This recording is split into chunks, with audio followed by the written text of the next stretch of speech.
Hello, everyone. The music you just heard is curated by Dr. Nicholas Earn, who is our research fellow and hugely talented musician and composer. We are very lucky to have him. Good afternoon. Welcome to the Institute for Australian and Chinese Arts and Culture at Western Sydney University. My name is Jing Han. I'm the director of this institute. As always, I would like to acknowledge that our institute is located on Parramatta South Campus, which is on the country of the Darug people of the Darug Nation, and acknowledge their ancestors who have been the traditional owners of their country for thousands of years. We also want to acknowledge and pay our respect to the First Nations elders of the countries we are all sitting on today, past, present, and emerging. We hold the Chinese Australian History series with one lecture a month. All previous lectures have been recorded and can be accessed on our website on the Chinese Australian History tab. Last lecture was given by our adjunct professor, Dr. Michael Williams, and our research fellow, Dr. Nicholas Earn, on Chinese opera in Australia. Again, it was very well attended by people across Australia and internationally. For those who have missed it, you can watch the recording on our website. Based on the great success of the Series 1 and Series 2, we are currently calling for proposals of lectures for Series 3, starting in 2022. I have just posted my email address in chat. So please email your proposals and we can then discuss and line up for 2022. It is truly amazing to see the great diversity in a range of topics that the researchers are covering in Chinese Australian history. And it is very beneficial to share your researches with the public. I'm not a historian myself, but I'm very interested in all kinds of history. And to me, no topic is too small when it comes to history. Today's lecture covers another aspect to Chinese Australian history, Chinese merchants in the Northern Territory and the formation of White Australia by Natalie Fong. This June, before the lockdown, I was very lucky to have made my trip to Northern Territory for the first time in my over 30 years of living in Sydney. Needless to say, Northern Territory is very different and stunningly beautiful.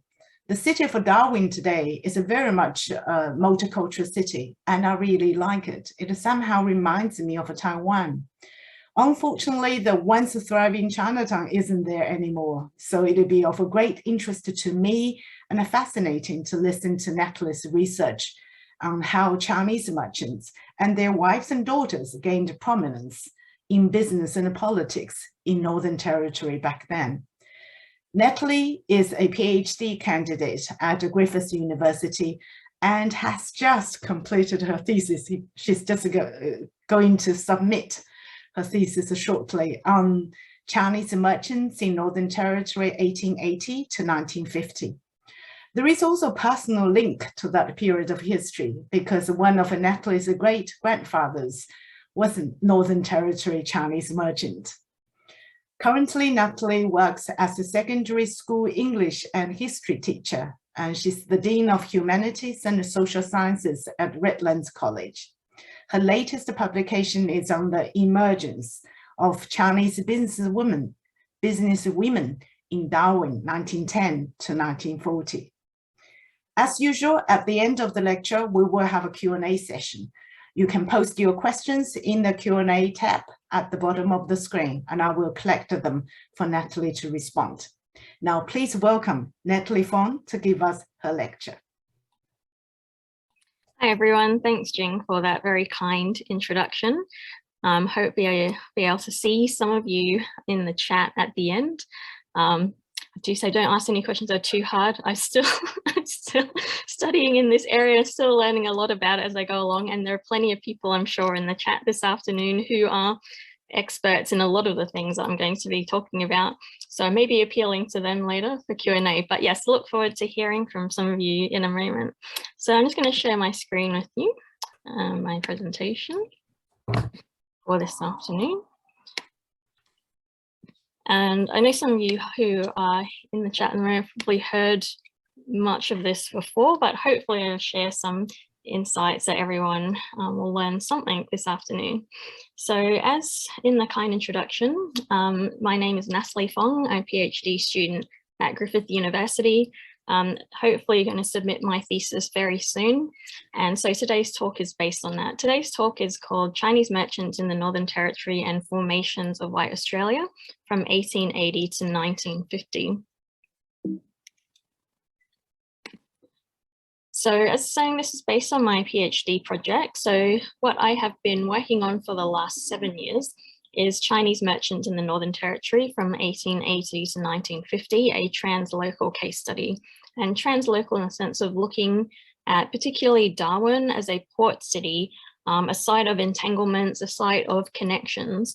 And the key points that I will be discussing in my PhD, which hopefully you'll be able to read, is these key things on the screen. So looking at the symbiotic relationships between European and Chinese merchants in the Northern Territory, looking at how some of those Darwin Chinese merchants had transnational, transfamilial business networks, how they organized and represented the community and participated in civic and social life, how they dealt with the discrimination that started to rise from the late 1800s from European business elites and also from the government by organizing protests against discrimination. And finally, as Jing mentioned, looking at the involvement of Chinese women from merchant families in business.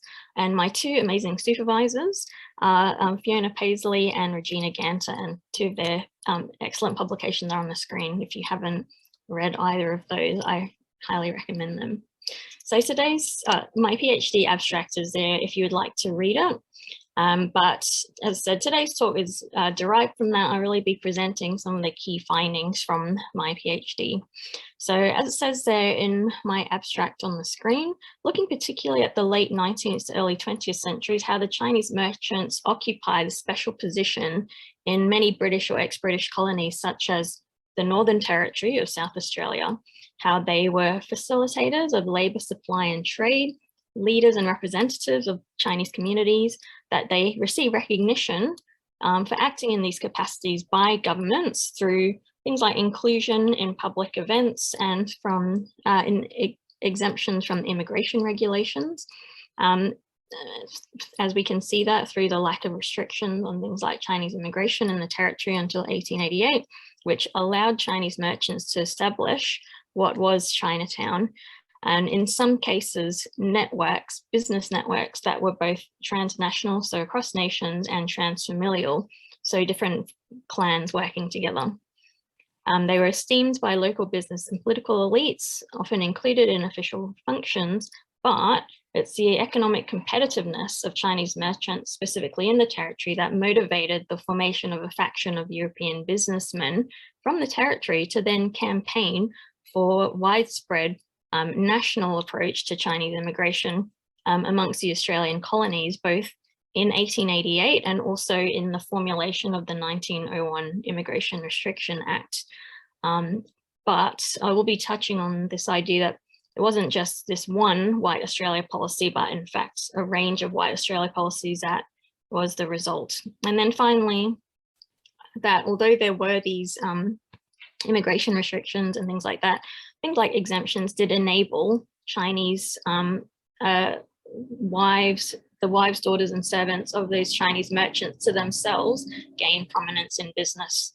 And for some of them, they became merchants themselves. So my overarching argument this afternoon is that these white policies by countries like Australia were less about creating white nations as about constructing spaces where governments could benefit economically from coloured people while keeping them in subjection.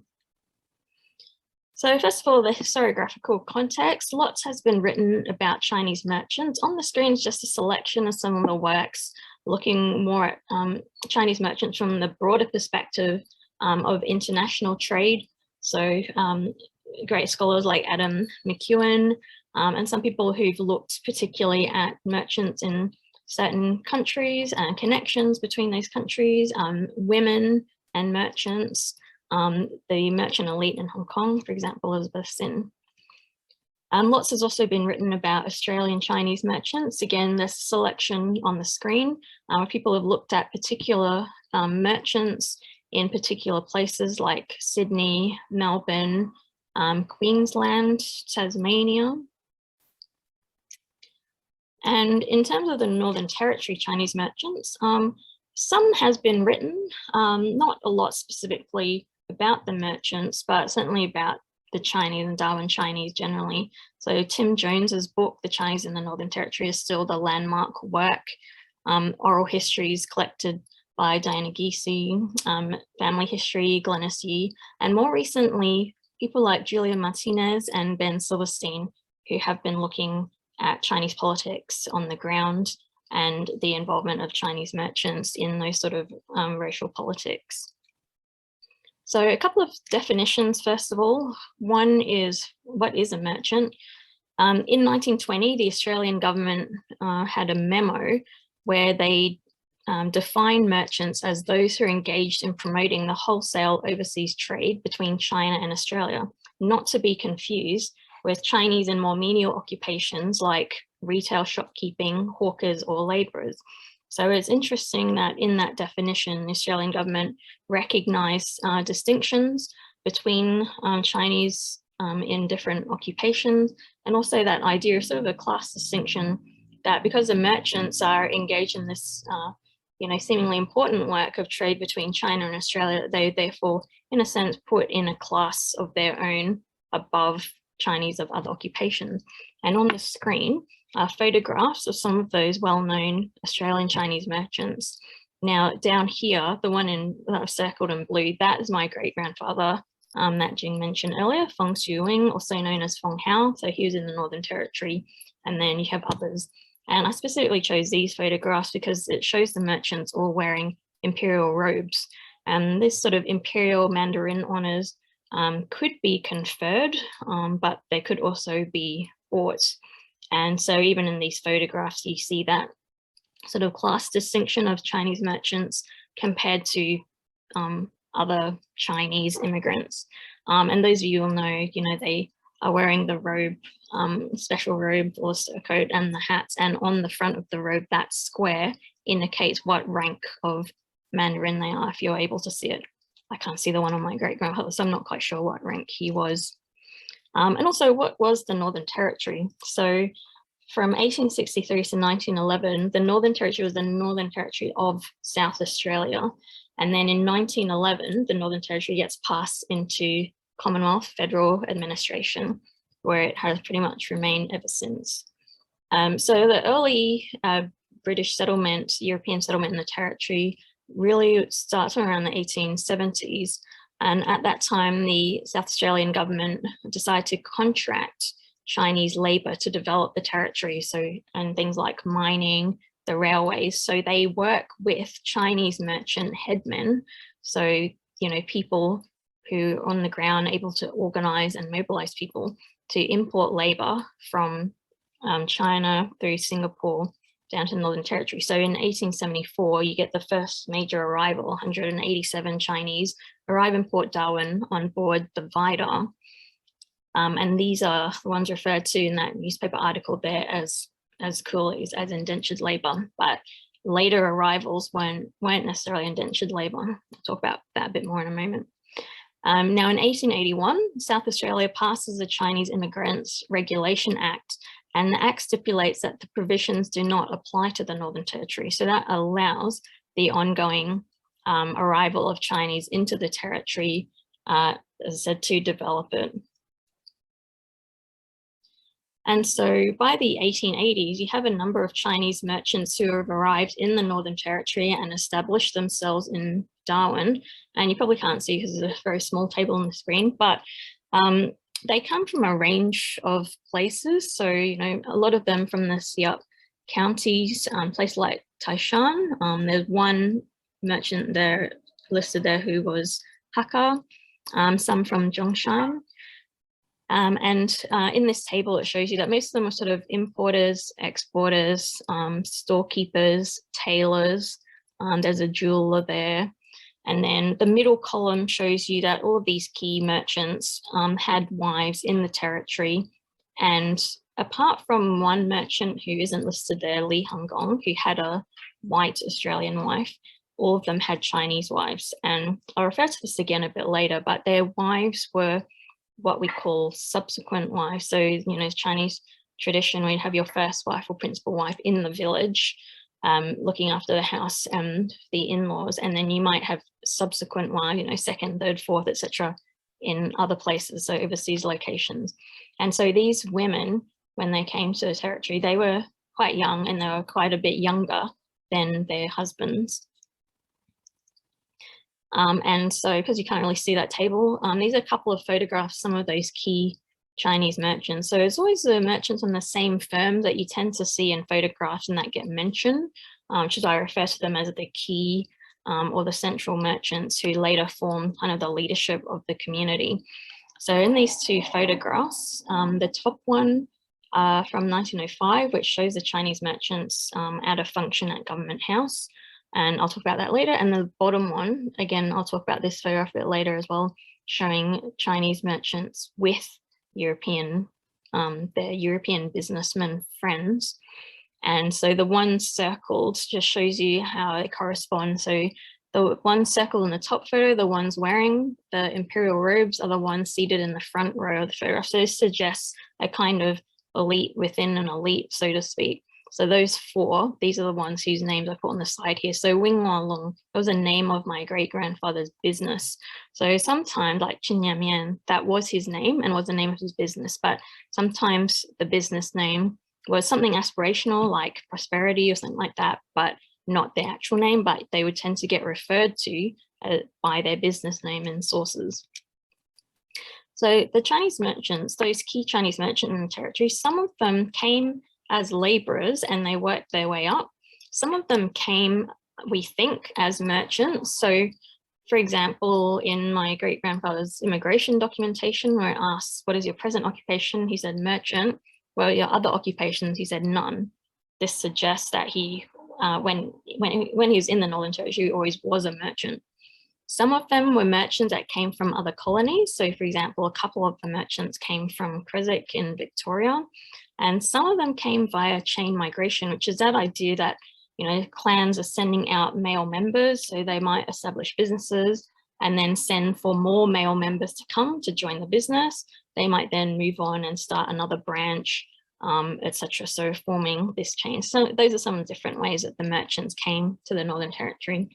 And just to show you, you know, Darwin in relation to Southeast Asia, Asia Pacific, was in a quite strategic location. So it was on the steamship routes, and also that service places like Hong Kong and Singapore, and also is kind of central in the sense of that then the steamers would go from Darwin, you know, down the coast to the southern colonies. On the right, this is a picture of the central business district of Darwin. So the Chinese businesses are mostly concentrated around Cavenagh Street, which still is a main street today, but Chinatown doesn't really exist in this form anymore. And this is a photograph of Chinatown from around 1884. So you can already see that although the buildings are, you know, sort of that corrugated iron and pine kind of thing, some of them were already quite substantial, like two-story buildings by then.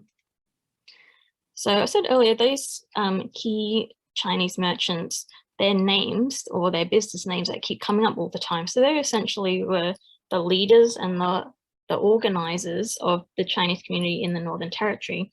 So they sometimes go under sort of these banners of Chinese merchants, Chinese businessmen, Chinese storekeeper, or the Hua On Society.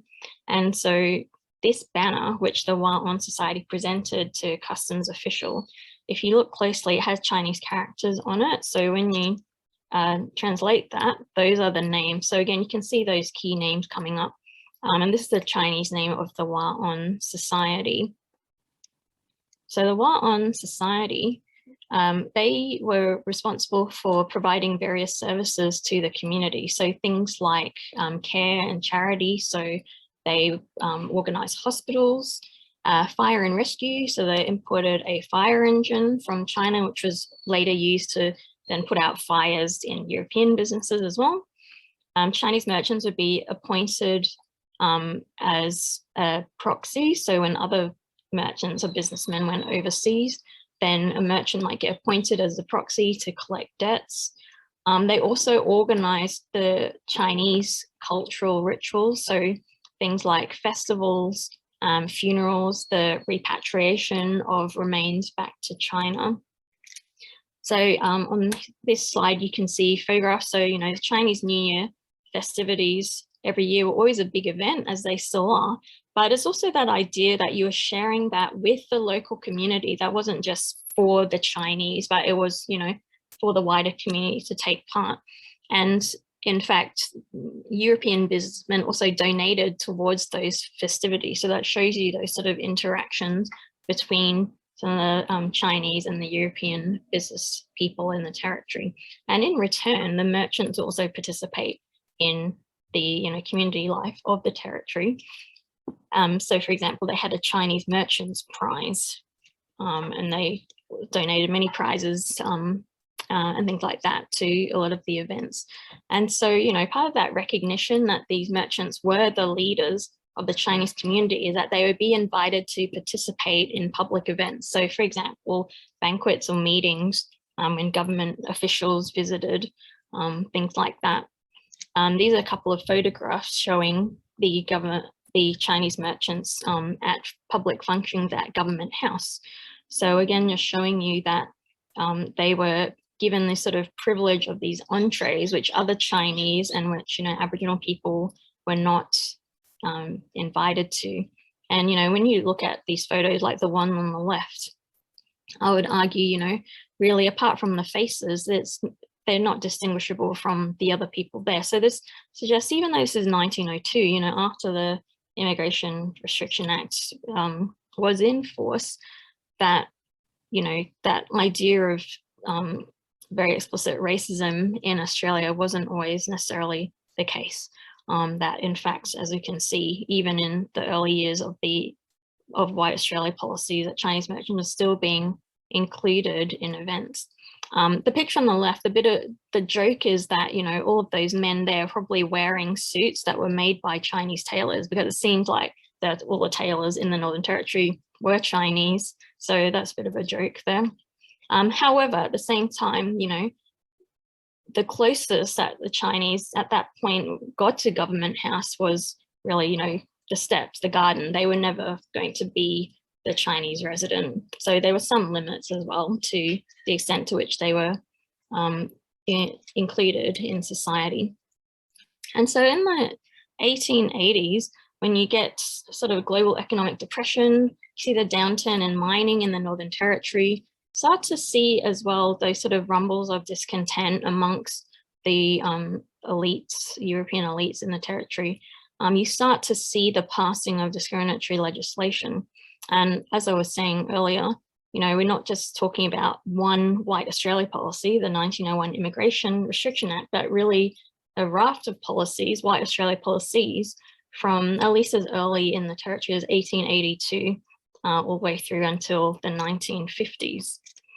So what started to cause this discontent? So as I said, you know, global economic depression, the downturn of mining, but also some of those early European merchants. So for example, Vivan Louis Solomon, V.L. Solomon, you know, they were the ones that were doing trade between Australia and the East, you know, importing things like opium and Eastern produce, rice, in order to service Chinese workers. So people like Solomon were turning over quite considerable profit from Chinese customers in the 1870s. Solomon at that time had quite a good relationship with the Chinese. The merchants asked him to represent them in court cases. And, you know, he would gladly do that. And in fact, they campaigned on his behalf because the government, because the authority said, well, Solomon is not a trained lawyer, but the Chinese really wanted him to represent them. But anyway, they weren't allowed to because he's not a trained lawyer. So some of the Chinese merchants like Sun Wah Lung start to challenge the European merchants for that Australia-Asia trade. So Sun Walong, they start importing from Asia, but also able to organize things like labor. And so an anti-Chinese faction forms in the territory of Solomon and some of the other European businessmen. Solomon particularly appointed to go round to the other colonies to try and rouse them to get South Australia and the colonies to take a more uniform approach to Chinese immigration.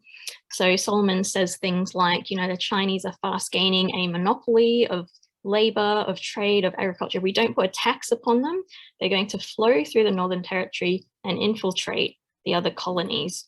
So South Australia needs to fall into line and close this avenue in the north. So remember, at that time, there was no immigration restrictions on the Northern Territory. So it was seen as this sort of open door, as this gateway. I'll talk about the other quote a little bit later.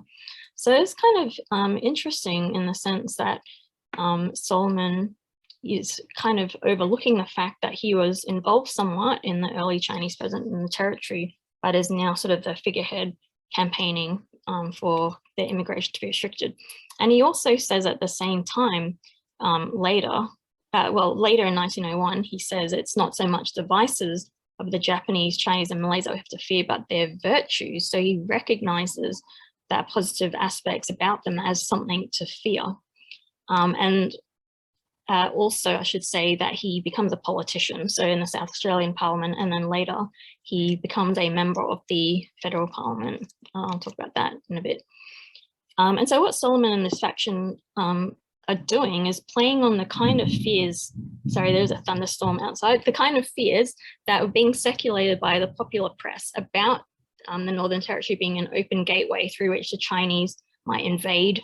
And so you get cartoons like the ones on the screen, which I'm sure you know. This one on the left particularly shows a Chinese merchant riding a dragon and the Chinese flowing down into the other colonies. So as I said, Solomon is part of this campaign in 1888. And in 1888, the colonies have the Intercolonial Conference on the Chinese question, and they pass similar legislation restricting the numbers of Chinese to 1 per 500 tons of shipping. Oops. Oh yeah, sorry, I'll come to that in a sec. And so also as well, apart from immigration, there are also other policies too that impacted the Chinese. So in fact, the first discriminatory legislation passed against Chinese in the territory is to do with tax. So customs acts applying duties. Now, although it doesn't specifically mention Chinese, what these duties, they apply duties to products like opium, rice, tea, and Chinese oil. So these are all products that the Chinese use. So 1888, as I said, the colonies passed these similar legislation saying that vessels can only carry 1 Chinese per 500 tons of shipping. So do that rather than applying things like poll taxes generally. 1903, all miners' rights except those issued to Asiatic aliens shall be available for the whole of the Northern Territory. So that specifically references Asian or Chinese there. In 1909, the law is passed that fishing licenses in the Northern Territory would henceforth only be issued to natural-born or naturalized subjects. Now, technically, some of the Chinese and Chinese merchants were natural-born or naturalized, but the way in which this act was apparently administered on the ground was specifically not to give fishing licenses to Chinese, regardless of whether they were natural-born or naturalized. It was kind of recognized and reported in the press that this law was specifically aimed at stopping Chinese from fishing, which is a shame because they were really good at it. And most of the fresh fish really were coming from Chinese fishermen. And then in 1910, just before the Northern Territory gets passed into Commonwealth hands, an Aboriginal Act is passed, which prevents any person of any Asiatic race from obtaining a license to employ Aboriginals. And lots of Chinese merchants did employ Aboriginal people as servants in their homes or workers in their business. And later, one of their protests really against this particular act is that this is impacting Chinese merchants, so they then can't employ Aboriginal people, but also impacting the Aboriginal people who likes to work for them, that now they can't. And interestingly, later, the Commonwealth passes an Aboriginals ordinance that changes the wording of that from any person of Asiatic race to any male. And there's some suggestion that that meant then that Chinese women, so for example, Chinese merchants' wives, could employ Aboriginal servants. Anyway, that's something I might look into one day. Now, the policy, of course, that's considered the most famous, the White Australia policy, is the 1901 Immigration Restriction Act. And Michael Williams has talked a lot about this, so I won't talk a lot about it in great detail. But as you know, this act was seemingly raceless in the sense it doesn't mention any particular race, but it does specify the kind of characteristics perceived as being desirable in members of this new nation state of Australia. And it stipulates that a dictation test can be applied where someone will have to write out a passage of 50 words in length in a European language, which is later changed to any prescribed language in 1905. And if they failed to pass a test, then they would be denied entry. As said, Michael has spoken and written a lot about the dictation test. So if you want to hear more about it, listen to his ABC podcast or check out his new book, which I haven't read, but looks excellent. Now, just to show you, coming into talking about exemptions that were made for merchants. So this idea that the governments, although they were restricting Chinese immigration, they were recognizing that Chinese merchants played an important part in things like trade between Australia and China by making exemptions for them. So even between 1888 and 1901, so in 1896, South Australia passes a Coloured Immigration Act, which does define coloured as descendants of Asia, etc., as you can see on the screen, but it made an allowance for merchants and their wives, families, and domestic servants to be able to obtain certificates of exemption, particularly if they have been resident up until the time of the Act. And so we see this idea of exemptions continued through 1901. So with the Immigration Restriction Act, there were exemption categories. These could be determined and changed from time to time, although merchants are specified in the Act as an exemption category. So, and Michael has talked about this, I think, at other times, other categories of Chinese considered economically desirable, like market gardeners, could for a time be considered exempt. Wives who accompanied their husbands, if the husband was not a prohibited immigrant, and children under 18 years of age accompanying either of their parents, if that parent was not prohibited, could be exempted. Those considered domiciled prior to 1901 could apply for certificates of domicile, and then from around 1903, certificates exempting from the dictation test, so we call the CEDTs. So Chinese merchants, their family and staff could apply for temporary exemptions, which allowed them to continue this trade between Australia and China. And from 1934, Chinese Australian businesses, if they could prove to the authorities that they were involved in £500 or more of annual overseas trade, they could bring in a Chinese-born assistant. The way that would typically work, though, would be, so a Chinese merchant in Australia would need to maybe travel to China for business, so he could apply to the government to get an exemption for a Chinese assistant to come to Australia, so someone who could read and write Chinese, who's familiar with Chinese business practices, to substitute for him while he was overseas. But that was meant to be temporary. So generally speaking, the government would agree to that as long as when the merchant returned, that assistant then returned to China. So this did make things a bit complicated for these Chinese clan business networks, that they're having to constantly be applying for these exemptions for their assistants and then moving staff around from one place to another place. And just for comparison, just to show you that it wasn't just in Australia that merchants would be exempted from immigration policies in America, and this is from Michael's book, Returning Home to Glory, that the Chinese Exclusion Acts only explicitly excluded laborers and did permit merchants, students, teachers, their wives and minor children to enter. Those who are already resident could leave and return. Canada, in at least 3 of the Chinese Immigration Acts, specify again that merchants could be exempt from things like taxes, head taxes.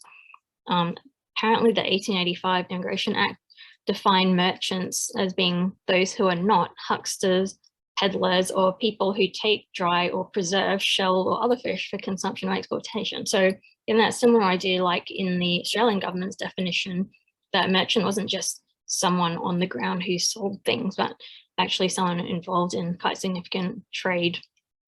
In the 1923 Act in Canada, apparently it says that the ministers get to define what a merchant is. New Zealand, so in the 1911 Gazette, issued this exemption that the government permitted merchants, tourists and students to be allowed temporary entry without paying the poll tax. Now, there are other ways in which as well Chinese merchants were shown preferential treatment apart from getting exemptions from things like the Dictation Test. So for example, on those CEDTs, they're supposed to give a handprint or later a thumbprint, which is used to verify identity. Now, the Chinese merchants, some of them are protesting and saying that's kind of demeaning, you know, treats us as if we were criminals, because it's the sort of thing that criminals will have to do. And so some Chinese merchants, if they were well known or considered a good repute, they could apply to be exempted from providing the handprint. So this is one of my great-grandfather's CEDTs, where it says on their handprint dispensed with well-known Chinese merchant. And their wives also could apply to be exempt from this handprint. So again, preferential treatment for merchants, also a way in which merchants were distinguished from other classes of Chinese. Even Solomon himself, in a case involving Northern Territory Chinese businessmen in 1903, where they were told you don't have domicile status, and he was standing up for them and saying, these businessmen, they're well known, they've been settled in the territory for a really long time, they are respectable people. So in that sense, him showing that, you know, sometimes what he said publicly didn't necessarily match what he said privately. And I should say as well, the anti-Chinese faction in the territory, they always emphasized that they weren't totally about the exclusion or prohibition of Chinese. They did think that Chinese who are settled already should be allowed to come and go. And so in this particular instance where Solomon was protesting about these Chinese businessmen not being given domicile status, he said, I am as anxious, so talking to the politicians, I'm as anxious as yourself to preserve a white Australia, but I will not be a party to gross injustice to aliens who have been peacefully and respectfully settled in this country. And this does seem ironic considering he was part of the campaign to have this legislation put in place in the first place. So the Chinese merchants, you know, as well as organizing the community, part of their responsibility they saw as protesting against the discrimination on behalf of not only themselves, but also of just the Chinese communities. They protest through a number of different, so over a period of time, but also through a number of channels. So going back to that timeline I showed you earlier of the discrimination shown to Chinese in the territory at the top, and then at the bottom, you can see these are some of the responses from those Chinese merchant leaders. And you can see, as I said, over time and through a variety of different channels, and not just against discrimination from the government, but also things like protesting against defamation in the newspapers. And so they use things like petitions, letters to the editor, and court cases. And these are important sources as examples of Chinese voices. And even, as you can see in this one, you know, their own writing as well. And what's interesting about some of these protests, you know, they're really emphasizing things like their legitimacy as Australians, as Territorians, emphasizing their long-term intentions in the territory in Australia. So in this telegram, for example, where the merchants have signed off at the end here, they've indicated which ones are naturalized British subjects, because until 1958 in Australia, technically an Australian citizen, someone who was a British subject. And yet, that discriminatory legislation I referred to earlier really was kind of making a distinction between white British subjects and Chinese or Asian or Asiatic British subjects. By putting in the word, Chinese or Asian or Asiatic, was denying some of those British subjects some of the rights they might otherwise have had. And also this idea that, some of what the Australian government and other governments were doing was sort of contravening the whole idea of the British Empire, of British subjects being able to move about from one British colony to the other. And in this, at the end of this petition, somebody, whether them or government official, has also listed here how many years they have been resident in the territory. So emphasizing, that the long term, and also you can see indicating here, and you can probably hear the thunder outside, that some of them were native born, again, emphasizing, hey, they're British subjects or have been naturalized. Now, just to show there wasn't, an us versus them kind of scenario, the Chinese did have plenty of European supporters on the ground in the Northern Territory. And going back to this photograph I showed you earlier, this photo was taken in 1906 on the occasion of that merchant Qin Yan was departing for China. Now, he thought that because he was naturalized, he should be able to then return to Australia. But the Australian government officials said to him, no, that being naturalized was not a guarantee. And in fact, it seems that when he left the territory in 1906, he didn't end up returning. And so as he was leaving, the European businessmen who were the friends, the supporters of the Chinese, they took two photographs together. The one I showed you earlier where the Chinese are wearing traditional Chinese clothing, and this one where the Chinese are wearing European clothing. And, the subtitle of this photograph is an entente cordiale, that these European businessmen are visibly showing their support and that they didn't agree with some of those discriminatory measures by the government. And these European supporters, they were people who are quite prominent in the territory. So as you can see, bank managers, other merchants, shipping agents, and the superintendent of the telegraph company. And also, if you look at the photograph, you can see how they're seated, alternating Chinese and European, for that real, visible show of support and solidarity. And, customs official Alfred Searcy famously said about the Chinese merchants, my experience was that the Chinese merchant's word was his bond. So they also had, government officials who did, express positive sentiments about them. Lastly, I just want to touch on two outcomes, I suppose, of the sort of exemptions that were shown to the Chinese merchants. One is that some of the Chinese merchants were therefore able to establish these business networks, which, as I say, were not just transnational, but between clans or families.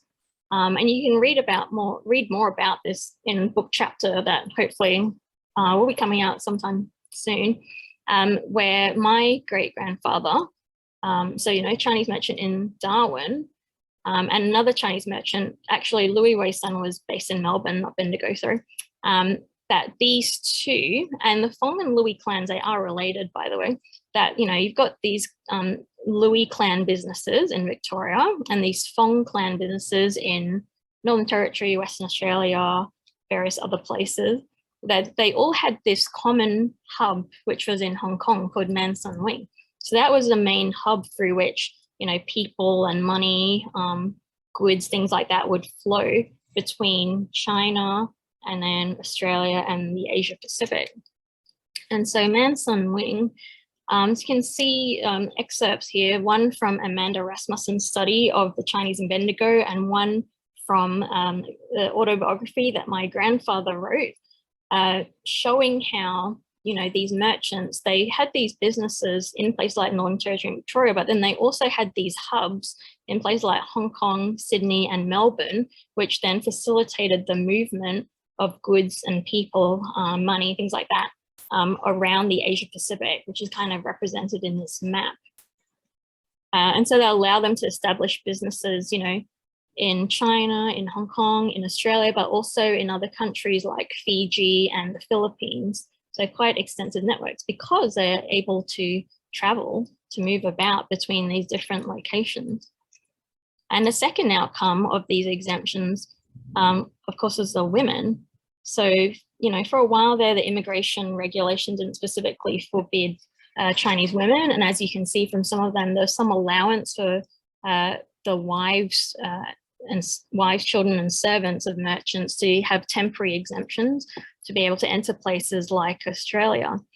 And so, although there weren't a lot of Chinese women in the Northern Territory, the numbers are relatively low, you can see that the proportion changes over time, that in fact the proportion of Chinese women in the territory increases and the proportion of men decreases. And that is partly due to the discriminatory legislation.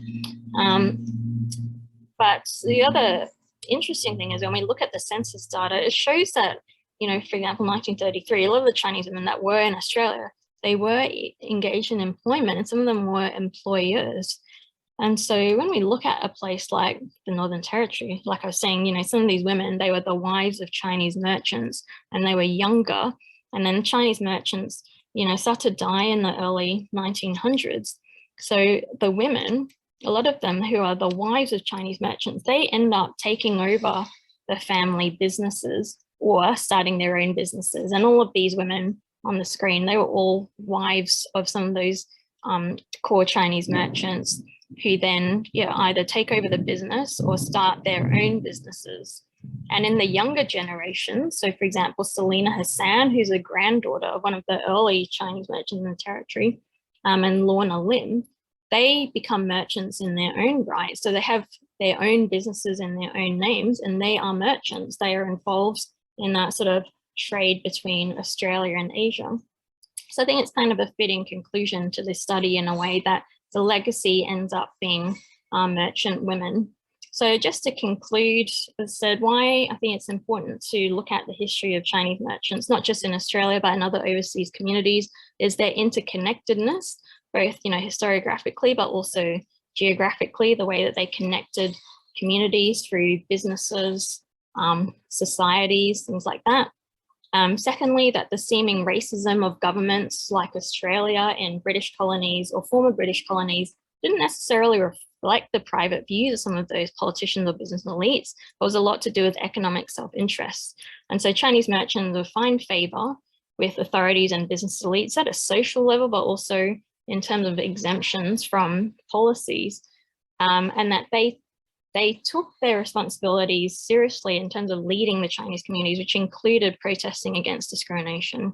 And then finally, that the significant involvement of women from Chinese merchant households in these family businesses and in their own businesses challenges our contemporary and even our current perceptions of Chinese women historically being suppressed by traditional Chinese attitudes towards women or gender roles. And if you do want to read more about some of what I've mentioned, these are some of my publications on the screen. There's lots of great sources as well, which I haven't listed here, written by other wonderful people, but feel free to ask about those. Thank you very much.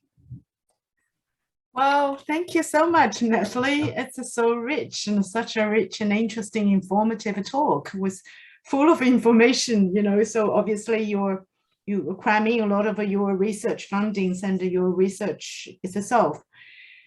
It just really struck me, I do language, so language is my specialty, and how languages changes as well, restrictions of Immigration Act. The listed one is to say is not allowed idiot.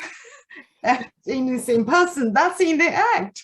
And then the other act is a colored immigration. It's just incredible, that you can see the trouble of the language as well as I suppose, people become more aware the discrimination is really embedded in language. I have a question before I get to the audience's question. It's quite interesting to see that a women, merchant women, I guess kind of first time I actually heard of the term merchant women, because the women are not really mentioned, particularly in the picture of Chinese migrants. I mean, not only just gold rushes, so that's always talk about. And like when merchant women in Northern Territory, how were they treated? Like, were they discriminated in one way or the other, or like they just functioned well? Yeah, that's a good question. I haven't found, which isn't to say there aren't any, I haven't particularly come across examples of them being discriminated against. I think what is interesting is in some of those early reports of the Chinese women, the merchants' wives, is they're just described as being, behind closed doors, or they're sort of described as being exotic, but you don't really hear or see them do anything in that early period. It's only sort of a year later, as they become business owned, that they begin to be reported. I mean, they're still referred to as, Mrs. Wing Hua Lung, whatever, but you start to see them in things like court cases, as the key person of the business. So yeah, I can't think of any particular examples, but if they were, it would have been probably in similar ways to the men were. But yeah, that's really interesting. Okay, we have quite a lot of questions now. Tim said, did the Chinese community in Darwin adopt a position in public on two great events within this period? One is the 1911 revolution in China against the Qing government. The other one is the British Empire's entry into the Great War in 1914. Yeah, with the first one, it does seem that a lot of the Chinese businesses in Darwin were supportive of the Republic, because there's reports that when the news reached them of the success of the Republic, they flew the flags from their businesses. And in my thesis, I've included lots of photographs where either outside their business or in those Chinese New Year parades, that they're carrying those flags of the Chinese Republic. So either like the 5-bar flag or the one with the sun on it. So they did visibly display allegiance in that sense. In terms of entry into the First World War, it's not something that I have done much research into. I'm not sure that any of them were involved in World War I, like in terms of as soldiers or volunteers or that kind of thing. So that I can't speak much about that, sorry. Okay, the next question is from Cam. Thank you for a stimulating paper. I was interested in your description of the transnational Chinese network, and you are contrasting the white Australian policy with other countries like Canada and New Zealand. In your research, did you come across any direct contacts between Australian government officials and officials in those countries on how to treat the Chinese? That is, did the government officials also form networks to find ways to discriminate against the Chinese? Very good question. Yes, they definitely did. So a lot, I think I mentioned a lot of them that were British colonies or ex-British colonies. So for example, Australia, Canada, South Africa, plenty others. And the book that I would recommend is Marilyn Lake and Henry Reynolds, Drawing the Global Colour Line. And they talk a lot about, there were meetings where representatives from those different colonies got together and, they wanted to put these sort of, this sort of discriminatory legislation, but they at the same time kind of recognized that they sort of needed that assent from the British government. And I think that's partly why the 1901 Immigration Restriction Act doesn't mention race specifically. Also because the British government had relationships with China and with Japan that they didn't want to compromise. But yes, certainly if you look at books like Drawing the Global Colour Line, it's not a coincidence that these countries are passing similar legislation at the same time. And that's where we get that term, drawing the global colour line, that they were almost collectively trying to draw lines around the world that to separate the races. Yeah. Mm. Yes, indeed, because even the titles of the legislations are quite the same or similar. Yeah, that's quite amazing to see. Julie has a question. Brilliant paper, Natalie. Thank you. Is it fair to say that anti-Chinese views were only held by a minority of Darwin leaders? Do you know who they were? Yes. So I think I mentioned there was this anti-Chinese faction, and so that was Solomon, Adcock. There was about 4 or 5 of them that were kind of the committee of that. And according to the newspaper reports, there were probably a few hundred that attended those meetings. And I think if I didn't emphasize this earlier too, that's, you know, someone like Solomon, Adcock, they were people who initially supported the Chinese coming to the territory that then publicly anyway appear to express very different views. And then in terms of the ones who, yes, so we have some names and some statistics of those. And then, like I was saying, in terms of the European supporters, we do have a lot of the names of those people, but not specifically any numbers. I don't know if that answers your question. Okay, the next question from Sarah. Natalie, such an interesting presentation. Thank you so much. See, everyone loves your presentation. That's great. I'm wondering how often or how frequently merchants traveled between Australia and China. That is, how mobile they were. I'm interested because it goes against at least my shallow understanding and assumption of seemingly infrequent mobility. Yes, and if you want to see evidence of that, if you look at some of those CEDTs, the certificates of exemption from the dictation test, and they're not just merchant actually, but many Chinese, on the last page, there's a question that asks them, have you been absent from Australia? And if so, when, how many times? And if you look at that, you'll see some of them have quite a considerable list there of how many times they have been travelled in and out of Australia. So, for example, my great-grandfather, I think something like 11 times over a period of 20 years, I think. And some of those absences were for, you know, 1 or 2 years at a time. And then if you look at, his wife, so my great-grandmother's CEDT, she also had been absent quite a number of times as well. You know, she would sometimes go to China as well, to the village or whatever. And so it's also the women. The women were also quite mobile too. The ones who are able to get those exemptions, they did travel a lot. Paul has a question. Excellent, Natalie, thanks.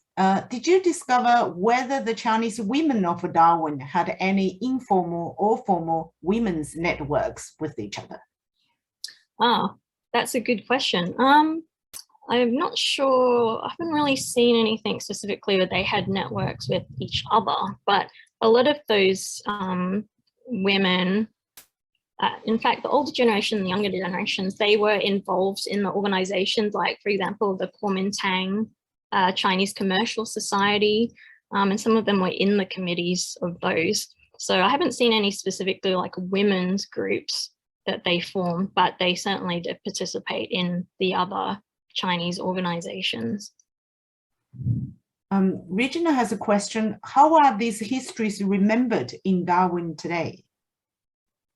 Yeah, very fondly. And in fact, probably most of the Chinese people that are in Darwin today are descended from those merchants, those early Chinese. They're also intermarried. So, you know, we all related to each other as well. And so the Chenghua Society, which was kind of the society that superseded Huaon and the Kuomintang, they're still very active today. They're still running those, still performing the same kind of functions, you know, cultural events that also involve the wider community. So they've just done the Mid-Autumn Festival, the Chinese Museum in Darwin, when it is open. If you go there, you'll see all the family trees and things like that. And, you know, doing this research has really been a great way to connect with those people. And some of them don't know a lot about this history which is a shared history that we have. So yeah, it's definitely been something that's had an impact on Northern Territory history generally, but yeah, remembered very fondly. I have a related question. You look at those migrants and Chinese merchants or migrants, did they mostly come from sea route or from inland, like through, you know, South Australia and Victoria? I mean, just looking at those few merchants I've been researching, most of them came from overseas. I really only found maybe 2 that came from inland. Oh, that's really some of them did, I didn't mention it, some of them probably did come from places like California as well. So they might have gone to California first and then come to Australia. But yeah, most of them would have come probably from China via Hong Kong. Yeah, that's true. And do you know anything about the current migrants? I do see a number of modern or contemporary Chinese restaurants in Darwin. Are there a lot of Chinese migrants these days in Darwin? I couldn't tell you any statistics, but I think, yes, some of them would be from places like Singapore or from mainland China. Yeah, someone in Darwin could probably answer that question. Next one is from Bayan Zhou, and thank you so much for your informative paper, Natalie. To what extent was language a barrier in Chinese community integrated into society in the Northern Territory? Are there any accounts of later generations of Chinese Australian engaging in community events, etc., or did they stay relatively segregated? Yeah, and I think something that's interesting about the Chinese community, which Julia Martinez has written about, is that, you know, they weren't from the same, districts of origin. For example, they are from maybe at least 3 or 4 different districts, so they would have spoken different dialects. But they maybe because there were low numbers of people from those different groups, that might be why they just banded together and made one organization. I think also because the numbers of Chinese in the territory relatively maybe small compared to other places like Victoria and New South Wales, where then you would have groups that were more specific, like the C-Up group or things like that.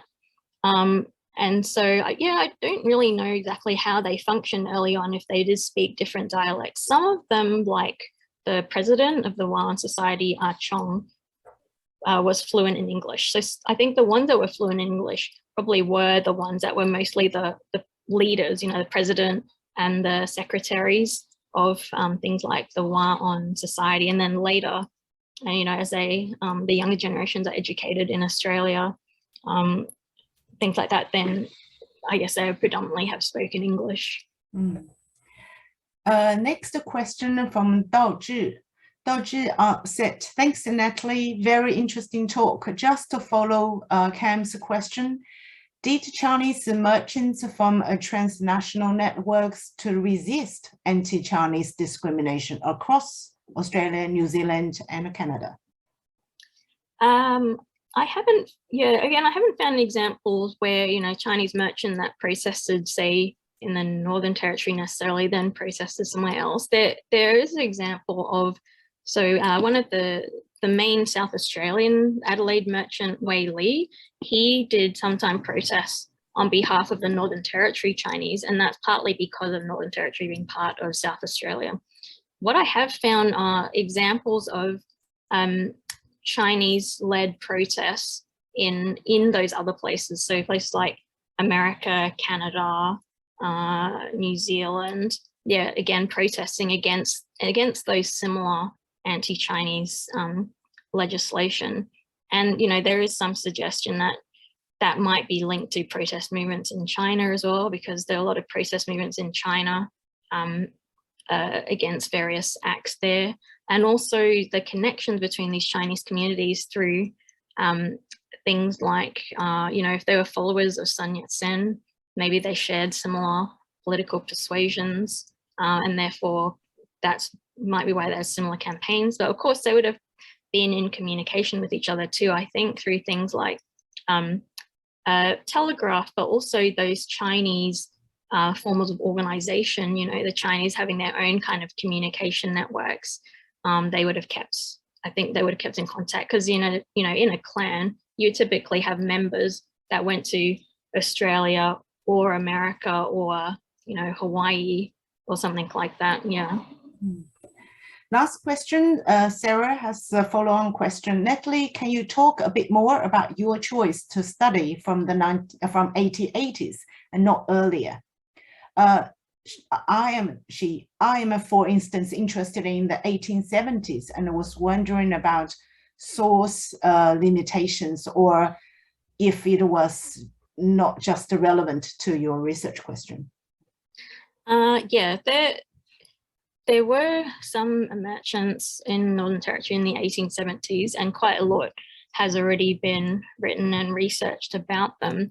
I guess a few reasons for choosing the 1880s is that was when there were a lot more Chinese merchants, and also because of the personal connection of my great-grandfather, which is kind of where the whole project started, really, was with him. And so he was there 1882. So yeah, and you know, that idea of the organization of the Wa'an Society, they were really active more between 1880 and 1920. So yeah, I mean, we do have things like lists of names of those first Chinese that came, you know, on the Vidar in 1874. I don't know that anyone necessarily has researched a lot about them. That may be because there's not a lot of sources. Well, I think, you know, we passed the time, but it's a great presentation. And also, you know, you can see that people have so many interesting questions, and I have so many congratulations on the chat saying that this is a wonderful presentation. So Natalie, thank you again. It's really great. And we wish your submission of a thesis will be all smoothly. You know, if I were examiner, I would have passed you straight away. Such a good research. It's really wonderful. And I also want to say that, mention it again, you know, we are calling for proposals for next year, 2022, for lectures. So please email me if you have any, you know, any research is really interesting of any aspect of Chinese Australian history. Just also let you know that the next lecture will be on the from early Chinese migrants to Australian sojourners, a case study of Tasmania by Professor Mobile, and which will take place on Thursday, 28th of October. And also the last one of the year will be on Chinese Aboriginal families in the Gulf of Carpentaria by Dr. Hilda McLean. And I think one of the questions in the chat asking about any sources or information about Aboriginal Chinese families. So that will be the one in early December. So you can see there are so many interesting topics there. Okay, so let's thank Natalie again, and thanks to our team, Shri, Nick, and Yenny, and thank you all, audience, and good evening. Thanks. Thank you. Thanks, everyone. Thank you.